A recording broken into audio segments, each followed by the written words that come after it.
नमस्कार दोस्तों, आपका बैंगलोर यूनिवर्सिटी हिंदी चैनल में स्वागत है। आज हम महाभारत की एक सांझ एकांकी पर चर्चा करेंगे, जो फर्स्ट सेमेस्टर बी.कॉम के पाठ्यक्रम का हिस्सा है। इसके महान लेखक भारत भूषण अग्रवाल हैं और यह कहानी गद्य रंजन पुस्तक में शामिल है। चलिए इसे समझते हैं। अध्याय का विस्तृत सारांश। महाभारत की एक सांझ शीर्षक एकांकी भारत भूषण अग्रवाल द्वारा लिखा गया है। यह एकांकी महाभारत के युद्ध के बाद की घटना पर आधारित है, जब युद्ध समाप्त हो चुका है और पांडवों की जीत हो चुकी है। इस एकांकी में धृतराष्ट्र, संजय, युधिष्ठिर, भीम और दुर्योधन जैसे प्रमुख पात्र हैं।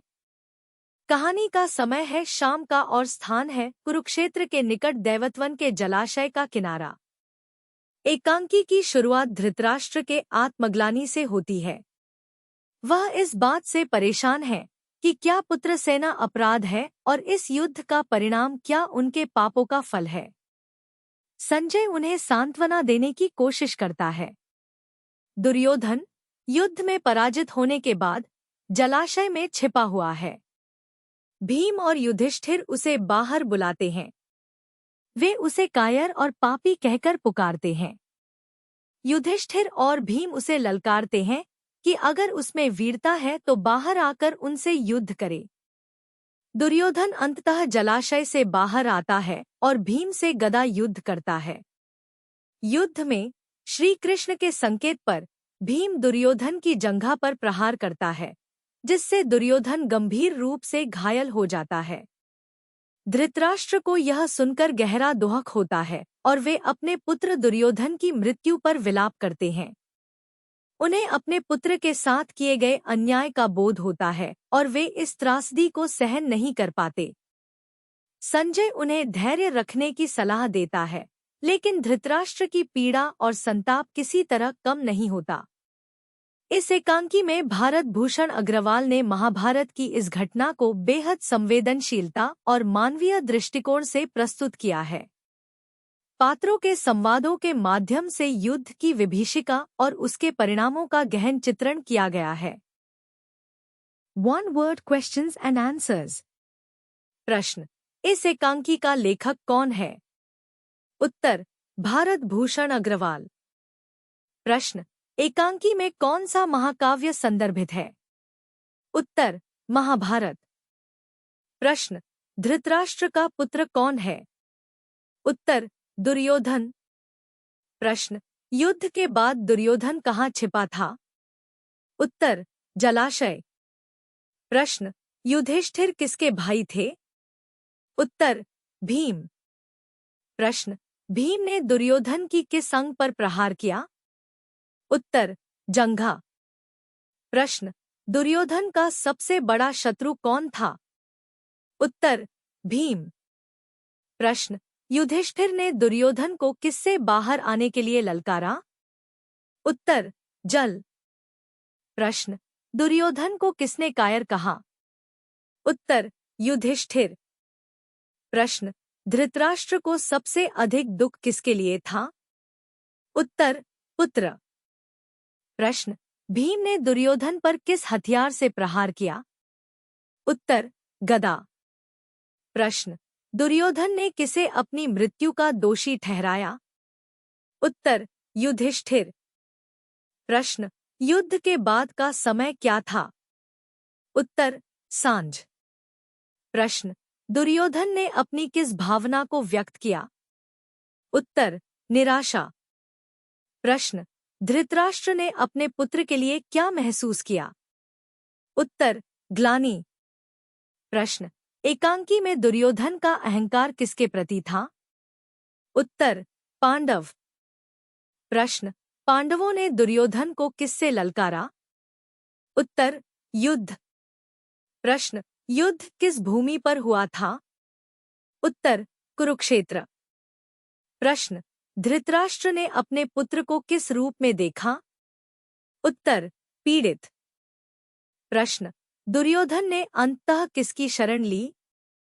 उत्तर: मृत्यु। संदर्भ सहित व्याख्या और विशेषता। संदर्भ एक। पंक्ति। धृतराष्ट्र ठंडी सांस लेकर कह नहीं सकता किसके पापों का परिणाम है, किसकी भूल थी जिससे यह भीषण कर्तव्य हमें मिला। ओह! क्या पुत्र स्नेह अपराध है, पाप है? क्या मैंने कभी भी। संदर्भ। यह संवाद एकांकी के आरंभ में आता है जब धृतराष्ट्र अपने पुत्रों की मृत्यु के बाद गहरे दुख और आत्मग्लानि में डूबे हुए हैं। वह यह समझ नहीं पा रहे कि उनके पुत्र स्नेह ने उन्हें किस प्रकार इस स्थिति में ला खड़ा किया है। व्याख्या। इस पंक्ति में धृतराष्ट्र की आत्मग्लानि और पश्चाताप का स्पष्ट चित्रण किया गया है। उन्होंने अपने पुत्र दुर्योधन के प्रति अंध प्रेम और पक्षपात के कारण पांडवों के साथ अन्याय किया, जिसका परिणाम महाभारत जैसा विनाशकारी युद्ध हुआ। अब जब सब कुछ खत्म हो चुका है, धृतराष्ट्र अपने कृत्यों का आत्मनिरीक्षण कर रहे हैं और सोच रहे हैं कि क्या उनका पुत्र प्रेम ही पाप था जिसने यह आपदा लाई। विशेषता। इस अंश में धृतराष्ट्र के मनोभावों की गहराई और एक पिता के रूप में उनकी आत्मग्लानि को बहुत संवेदनशीलता से उकेरा गया है। यह संवाद पाठकों को उनके मानसिक संघर्ष और आंतरिक पीड़ा से रूबरू कराता है। संदर्भ 2। पंक्ति। युधिष्ठिर अपुकार कर, ओ पापी! अरे ओ कपटी, दुरात्मा दुर्योधन! क्या कायरों की भांति यहाँ जल में छिपकर बैठा है? बाहर निकल, आजा। देख, तेरा काल तुझे ललकार रहा है। संदर्भ। यह पंक्ति उस समय की है जब दुर्योधन महाभारत युद्ध में पराजित होने के बाद जलाशय में छिपकर अपनी जान बचाने की कोशिश कर रहा है। युधिष्ठिर उसे ललकारते हुए बाहर आने को कहते हैं। व्याख्या। युधिष्ठिर का यह संवाद दुर्योधन के चरित्र के दोहरेपन को उजागर करता है। एक और, दुर्योधन युद्ध में अपने आप को शक्तिशाली और वीर योद्धा के रूप में प्रस्तुत करता है, जबकि दूसरी ओर अपनी जान बचाने के लिए वह जल में छिपकर बैठा है। युधिष्ठिर उसे पापी और कपटी कहते हुए उसकी कायरता को सामने लाते हैं और उसे बाहर आकर अपनी वीरता सिद्ध करने की चुनौती देते हैं। विशेषता। इस संवाद के माध्यम से युधिष्ठिर के चरित्र की दृढ़ता और धर्म का पालन करने की उनकी प्रतिबद्धता का पता चलता है। यह अंश दुर्योधन के चरित्र की कमजोरियों और युधिष्ठिर की न्यायप्रियता को उजागर करता है। संदर्भ 3। पंक्ति। दुर्योधन, ले लो राक्षसों! यदि तुम्हारी क्रूरता इसी से तृप्त होती है तो ले लो, मेरे प्राण भी ले लो। जहां मैं जीवन भर प्रयास करके भी अपनी एक भी घड़ी शांति से न बिता सका, जब मैं अपनी एक भी कामना को फलते न देख सका, तो अब इन प्राणों को रखकर भी क्या करूंगा। संदर्भ। यह पंक्ति उस समय की है जब दुर्योधन युद्ध में अपनी पराजय और जीवन के सारे सुखों से वंचित होने के बाद अपने जीवन को व्यर्थ मानकर उसे समाप्त करने के लिए तैयार हो जाता है। व्याख्या। दुर्योधन की यह पंक्ति उसकी निराशा और पराजय को दर्शाती है। वह जीवन के सारे संघर्षों और महत्वाकांक्षाओं के बाद भी अपने जीवन को सफल नहीं मानता। उसकी सारी कोशिशें विफल हो चुकी हैं और वह अपने प्राणों को व्यर्थ समझता है। यहाँ वह अपने जीवन की निरर्थकता और शांति के अभाव को स्वीकार करता है। विशेषता।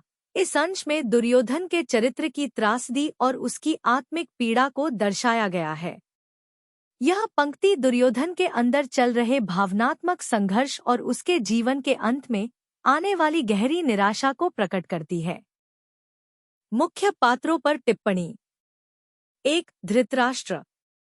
धृतराष्ट्र इस एकांकी के महत्वपूर्ण पात्रों में से एक है। वह हस्तिनापुर के अंधे राजा और कौरवों के पिता है। धृतराष्ट्र की भूमिका इस एकांकी में एक पिता की आत्मग्लानि और पश्चाताप को दर्शाती है। उन्होंने अपने पुत्र दुर्योधन के प्रति अंध प्रेम और पक्षपात के कारण अन्याय किया, जिससे महाभारत जैसा विनाशकारी युद्ध हुआ। युद्ध के बाद अपने पुत्रों की मृत्यु से वे टूट जाते हैं और उनके मन में यह सवाल उठता है कि क्या उनका पुत्र प्रेम ही पाप था। उनकी पीड़ा और दुहक का वर्णन इस एकांकी में बखूबी किया गया है। धृतराष्ट्र के चरित्र में एक पिता की कमजोरी, राजा की असफलता और मनुष्य की आत्मग्लानि को दर्शाया गया है। 2. युधिष्ठिर। युधिष्ठिर इस एकांकी के केंद्र में एक धर्मप्रायण और न्यायप्रिय पात्र के रूप में प्रस्तुत किए गए हैं। वह पांडवों के सबसे बड़े भाई और धर्मराज के रूप में जाने जाते हैं। युधिष्ठिर का चरित्र सत्य और धर्म का प्रतीक है। एकांकी में वह दुर्योधन को जलाशय से बाहर आने और युद्ध करने के लिए ललकारते हैं। उनके संवादों में धर्म और न्याय की भावना स्पष्ट रूप से झलकती है। युधिष्ठिर का व्यवहार हमेशा न्यायसंगत होता है, लेकिन दुर्योधन के प्रति उनका सख्त रवैया और कठोर लहजा इस बात का संकेत देता है कि वे अन्याय के खिलाफ किसी भी हद तक जा सकते हैं। युधिष्ठिर का चरित्र दिखाता है कि धर्म का पालन करते हुए भी किसी के लिए कठोर होना आवश्यक हो सकता है। 3. दुर्योधन। दुर्योधन इस एकांकी का सबसे जटिल और त्रासदीपूर्ण पात्र है। वह कौरवों का सबसे बड़ा पुत्र और महाभारत के युद्ध का प्रमुख विरोधी है। दुर्योधन का चरित्र अहंकार, महत्वाकांक्षा और अंततः निराशा का प्रतीक है। वह पांडवों से अत्यधिक ईर्ष्या और द्वेष रखता है, जो उसकी सभी गलतियों और पापों का कारण बनता है। युद्ध में पराजित होने के बाद उसकी हताशा और निराशा उसे घेर लेती है। वह अपने जीवन को निरर्थक मानता है और अंततः अपनी मृत्यु को स्वीकार करता है। दुर्योधन का चरित्र इस बात का प्रतीक है कि अत्यधिक अहंकार और स्वार्थ व्यक्ति को अंततः विनाश की ओर ले जाते हैं। 4. भीम। भीम इस एकांकी में पांडवों के बलशाली और क्रोधी भाई के रूप में प्रस्तुत हैं। वह दुर्योधन के प्रति अत्यधिक क्रोध और नफरत रखते हैं। एकांकी में भीम का चरित्र उसकी वीरता, क्रोध और न्याय के प्रति उसकी निष्ठा को दर्शाता है। जब वह दुर्योधन को जलाशय से बाहर निकालता है और उससे गदा युद्ध करता है, तो वह अपने भाइयों और परिवार के प्रति किए गए अन्याय का बदला लेने के लिए पूरी तरह से प्रतिबद्ध है। भीम का चरित्र दिखाता है कि न्याय के लिए क्रोध और बल का प्रयोग भी आवश्यक हो सकता है। Thank you for watching. अगर आपको ऐसे चैप्टर्स के एक्सप्लेनेशंस पसंद आए तो प्लीज मेरे चैनल को लाइक और सब्सक्राइब जरूर करें। अपने फ्रेंड्स के साथ भी शेयर करें और हम मिलेंगे अगले चैप्टर एक्सप्लेनेशन में। सी यू नेक्स्ट टाइम।